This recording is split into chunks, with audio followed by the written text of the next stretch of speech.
TV star news देख रहे हैं आप और मैं हूं आपके साथ सोहन सिंह। बड़ी खबर में बात करेंगे कोरोना की। दरअसल देश में कोरोना लगातार पैर पसार रहा है।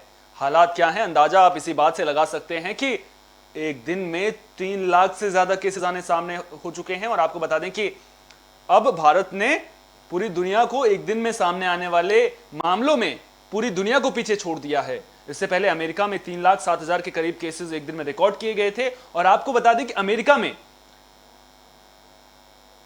2 लाख से 3 लाख केस पहुंचने में 38 दिन लगे थे।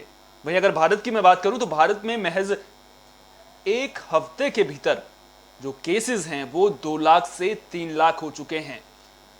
और अब गंभीरता का आलम क्या है, इस बात से अंदाजा लगा सकते हैं कि जो देश की स्वास्थ्य व्यवस्था है वहां पर भी सवाल खड़े हो रहे हैं। बात अगर यूपी के आगरा की करें तो आगरा में हालात क्या हैं, अंदाजा आप इसी बात से लगा सकते हैं कि एक परिवार एक चिता को मुखाग्नि भी नहीं दे पाया था कि तभी उसे दूसरी मौत की जानकारी मिल जाती है।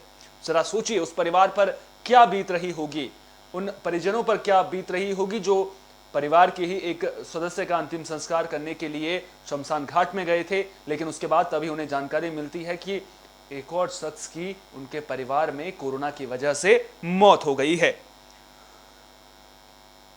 दरअसल कानपुर, माफ कीजिएगा, आगरा देहात में भी कोरोना का कहर टूटने लगा है। कोरोना की चपेट में आने से लगातार मौत का आंकड़ा बढ़ रहा है। मौत का आंकड़ा बढ़ने के साथ ही हालात क्या हैं, अंदाजा आप इसी बात से लगा सकते हैं कि शमशान घाट में लकड़ियों की किल्लत होने लगी है। जरा सोचिए कितना भयावह यह मंजर दिन ब दिन होता जा रहा है। अंतिम संस्कार करने के लिए दूर दराज से महंगे रेट पर जो परिवार है वो लकड़ी लाने को मजबूर है। स्थानीय लोगों ने प्रशासन से अंतिम संस्कार करने के लिए लकड़ियों की व्यवस्था करने की गुहार लगाई है। एक दिन में आधा दर्जन के करीब शमशान घाट में अर्थियां पहुंच रही हैं।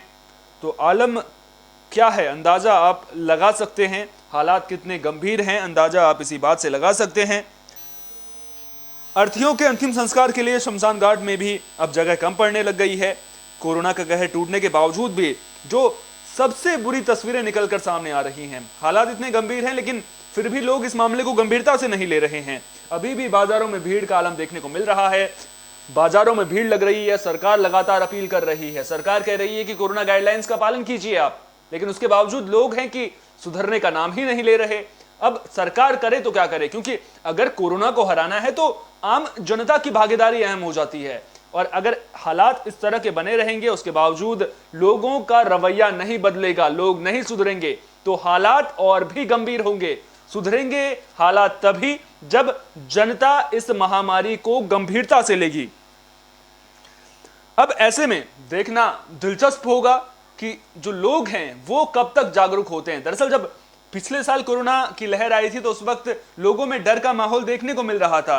सरकार ने जो भी गाइडलाइंस लागू की थी लोग उसका पालन करते हुए नजर आ रहे थे, लेकिन 1 साल ही बीता है, हालात उससे भी भयावह हैं, लेकिन लोग मानने को तैयार नहीं हैं। आगरा में परिजन क्या कह रहे हैं, चलिए आपको सुनवाते हैं।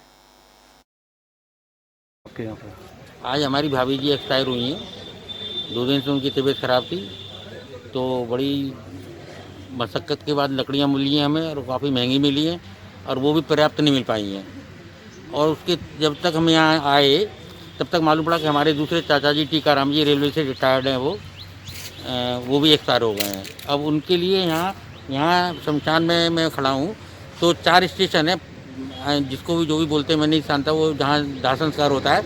अब 5वां हमारे परिवार के जो एक्सपायर हुए हैं, यानी आज भाभी जी हुई, उसके जब तक यहाँ नहीं लाए, जब तक सूचना मिली कि चाचा जी भी, उनके लिए जगह नहीं है यहाँ पर। लकड़ियों की व्यवस्था चनेरा में नहीं है तो बहुत गंदी है और बहुत महंगी है। कंडे शायद मिल जाए, मगर लकड़ियों के लिए हमने बाहर भेजा अपने भाइयों को, औरों को, मित्रों को, कि वो व्यवस्था करके ला। शमशान में वेदी खाली नहीं है। अच्छा, और मार्केट में लकड़ी नहीं है जी। क्या स्थिति, मतलब अब लकड़ी नहीं मिलेगी तो कैसे व्यवस्था करेंगे आप?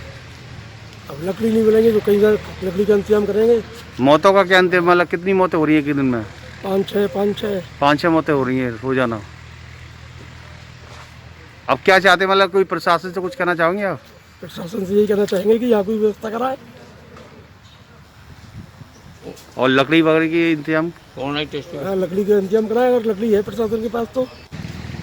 हालात गंभीर हैं, परिजनों का दर्द आप सुन रहे हैं। एक चिता को मुखाग्नि दी, तब तक दूसरी मौत की सूचना आ रही है। हालात बहुत गंभीर हैं, इसीलिए अभी भी वक्त है, सुधर जाइए, क्योंकि जब तक आप लोग नहीं सुधरेंगे तब तक कोरोना महामारी हमारे बीच में रहेगी। और जो ये मौतों का सिलसिला शुरू हुआ है ना, वो आगे भी इसी तरह से जारी रहेगा। उम्मीद यही करेंगे कि जो लोग हैं वो सुधरेंगे और जो ये कोरोना महामारी है उसको हराने में सरकार का साथ देंगे। आज आप सरकार को कोस लेंगे, उससे क्या होगा? उससे आपका कोई फायदा नहीं होने वाला, क्योंकि आपको अपनी जिम्मेदारी समझनी होगी। जब आप अपनी जिम्मेदारी समझेंगे तभी कोरोना हमारे बीच से दूर भागेगा और तभी जो कोरोना महामारी है उससे हमें निजात मिल सकेगी। चलिए बढ़ते हैं एक और खबर की ओर। दरअसल नोएडा में पुलिस को बड़ी कामयाबी मिली है। पुलिस ने एक फर्जी कॉल सेंटर का खुलासा किया है। आपको बता दें कि इस कॉल सेंटर में विदेशी लोगों से ठगी की जाती थी। इस तरह के आरोप इस फर्जी कॉल सेंटर पर लग रहे हैं।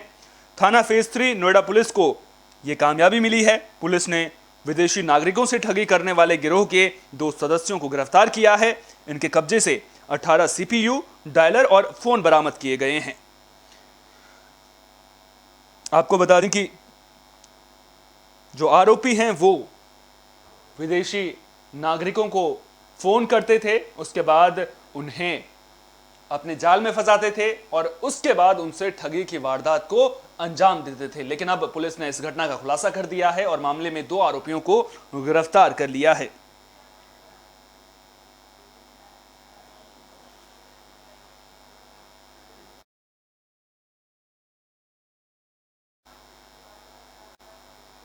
बड़ी खबर में आज के लिए इतना ही। देश दुनिया की तमाम अहम खबरों के लिए आप देखते रहिए एबी स्टार न्यूज। मुझे दीजिए इजाजत, नमस्कार।